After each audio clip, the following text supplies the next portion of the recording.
কি জঘন্য রোদ পড়তেছে ভাই, হেভি হেভি গরম পড়তেছে। কিভাবে কবুতরগুলো পালন করবো আমি বুঝতে পারতেছি না। এইরকম গরম, কিছুদিন আগে ঝড় তুফান হয়েছে, অবস্থা খারাপ ছিল। এখন দেখেন মাশাআল্লাহ রোদ কি পরিমাণ পড়তেছে। যাই হোক, আস্তে আস্তে ঠিক হয়ে যাবে চিন্তা ভাবনা করতেছি। বৃষ্টি হবে আস্তে আস্তে, পরিবেশটা ঠিক হবে। বৃষ্টি হলেও সমস্যা হয়, রোদ হলেও সমস্যা হয়, সমস্যা নিয়ে আছি ভাই।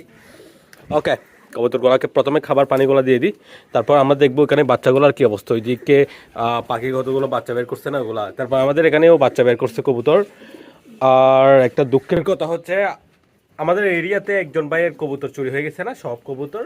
তো ওনার কাছ থেকে ডিমগুলো নিয়েছিলাম আমি, আমাকে দিয়েছে উনি। তো ডিমগুলো বাচ্চা বের করছে, কিন্তু একটা মারা গেছে এবং আরেকটা দেখতেছি আমি যে মারা যাবে, বাজবে না ওই রকম অবস্থা। কারণ এগুলা আসলে টাইমের আগেই, এই কবুতরটা যেটাকে দিয়েছি টাইমের আগেই বাচ্চাগুলো বের করছে। ওদের টাইম তো অনেক লেট করে বাচ্চা বের করবে, ওদের ডিমগুলা ভেঙে ফেলছে। বৃষ্টি হওয়ার সময় কালে তুফান হয়েছে তখন কিন্তু ভেঙে ফেলছে। তো আমি তাদেরকে ওই চুরি হওয়া কবুতরের ডিমগুলা দিয়ে দিয়েছি। সো ওগুলা তো আর্লি বের করে ফেলছে, তাই না? ওদের কবুতরগুলা তো বের করবে অনেক লেট করে ওদের নিজের ডিমগুলা। এখন এগুলা আর্লি বের করে ফেলছে।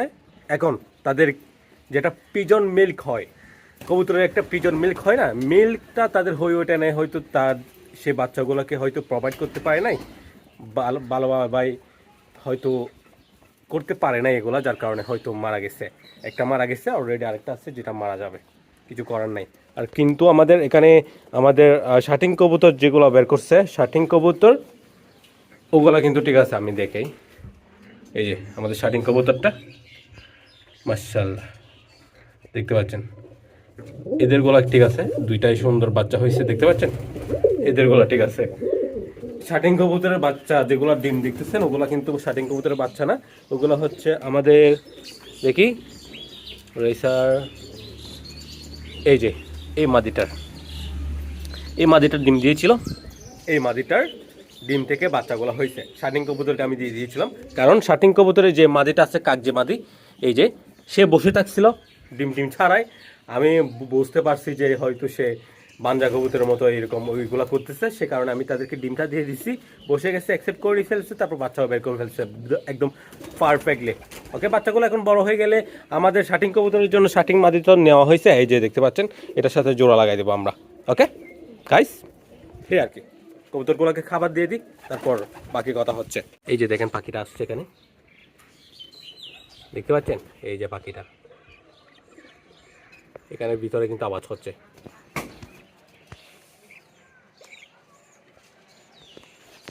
আমি তো শুনতে পাচ্ছি, আপনারা শুনতে পারতেছেন কিনা জানি না মোবাইলের ভিতরে।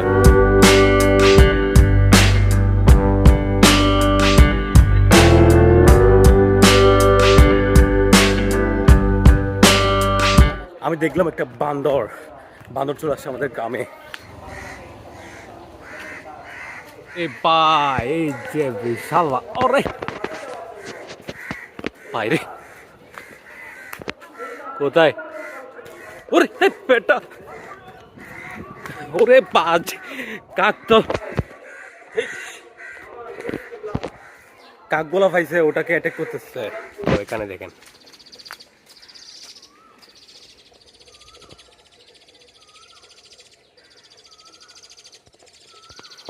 সুন্দর বাচ্চা বের করছে, বাচ্চাগুলা নিয়ে উড়ে উড়ে খাবার খাওয়াচ্ছে পাখিগুলা। ওই দেখেন, গরমের কারণে একসাথে কি পরিমাণ পানি খাচ্ছে বাইরে ভাই, এই লেভেলের গরম পড়ে। দেখেন আমার মুখের কি অবস্থা। আচ্ছা, তাইলে আমরা একটু ওই পাখির বাচ্চাগুলা দেখি, তারপর কবুতরকে গোসল করাই দিব। দেখেন এখানে কি অবস্থা, আম্মু পান গাছ রোপণ করছে দেখেন। সো ম্যাঙ্গো, এগুলো লাস্ট টাইম পাকে, সো এখন পাকবে না। ওকে, আমি একটু এদিকে যাচ্ছি, দেখেন এখানে কি হচ্ছে। এগুলো হয়তো হলুদ। ওকে, আম্মু রোপণ করে দিয়েছে, হলুদগুলো হয়ে যাচ্ছে। ওকে, হলে তখন দেখাবো। তাইলে এই এই 5-এর ভিতরেই কিন্তু পাখিগুলো বাসা করছে। এখন দেখার বিষয় হচ্ছে এখানে, আল্লাহ আল্লাহ আল্লাহ, আমি আসছি আর আমাকে অ্যাটাক করতে চাইতেছে পাখিগুলো, ওইদিকে কিচিরমিচির করতেছে। এখন এখানে কি দেখা যাবে এগুলা? দেখা যাক, দেখা যায় কিনা, কি জানি দেখা যাচ্ছে কিনা। আমি কিন্তু জানি না ভিডিওতে দেখা যাচ্ছে কিনা, কি জানি ভাই দেখা গেছে কিনা। দেখা গেলে অবশ্যই কমেন্ট করুন। আমি তো দেখানোর চেষ্টা করছি। ওকে, এদিকে কতগুলো কিচিমিচি করতেছে। ওকে, তাদেরকে গোসল করে দেওয়ার ব্যবস্থা করি। এই যে মরিচের গোড়া, গাইস ইটের গোড়া দিয়ে দিচ্ছে তাদেরকে। ওরে, এগুলো অনেক দূরে ভালোই। দেখেন কীভাবে ছুটে আসছে এগুলোর জন্য, তাদের এগুলো অনেক বেশি প্রয়োজন। ওকে গাইস, দেখছেন তো? এটা বাঁদর নাকি হনুমান কি জানি, এটা চলে আসছে গ্রামে। তাই এরকম আসে বছর মাঝে মধ্যে চলে আসে। কারণ ভাই বন জঙ্গলে আমরা মানুষেরা গিয়ে দখল করে ফেলছি, ওখানে বনায়ন খাবারগুলা বিলুপ্ত হয়ে যাচ্ছে, তাদের খাবারের অভাব, সে কারণে তারা এদিকে চলে আসে, লোকালয়ে চলে আসে, মানুষ যেখানে বসবাস করে। এখন তো আমের সিজন, আম আছে, আম খেতে পারবে তারা, সো সে কারণেই আসছে। ওইদিকে অনেক গাছ আছে এবং এইদিকেও আছে, আমাদের এখানে আম ধরছে অনেক, সো খেতে চলে আসছে হয়তো। এখন মানুষের থেকে রক্ষা পেলে হলো। এখানে কাক আছে, কাকগুলা ওই বাঁদরটাকে মারধর করতেছে, অ্যাটাক করতেছে। তারপর দেখলাম কুকুরও অ্যাটাক করতেছে, পিছন লাগছে, এই আর কি। ওকে, যাই হোক, দোয়া রইল ওই বাঁদরটার উপর। আপনাদেরকে চেষ্টা করলাম যে দেখানোর চেষ্টা করছি আর কি। যাই হোক, দেখা হচ্ছে নেক্সট ভিডিওতে। আসসালামু আলাইকুম। এখন দেখেন কি অবস্থা, কি পরিমাণ খাচ্ছে এগুলা, কি পরিমাণ খাচ্ছে দেখেন, মাশাআল্লাহ। এই এই এদিকে কয়েক জোড়া এদিকে আছে, এগুলোও চলে আসবে এখানে খাওয়ার জন্য। ওই দেখেন আমি ভিডিও করতে করতে কতগুলো বের হয়ে গেছে, জাস্ট একটু করে ফাঁকা আছে এগুলা দিয়ে।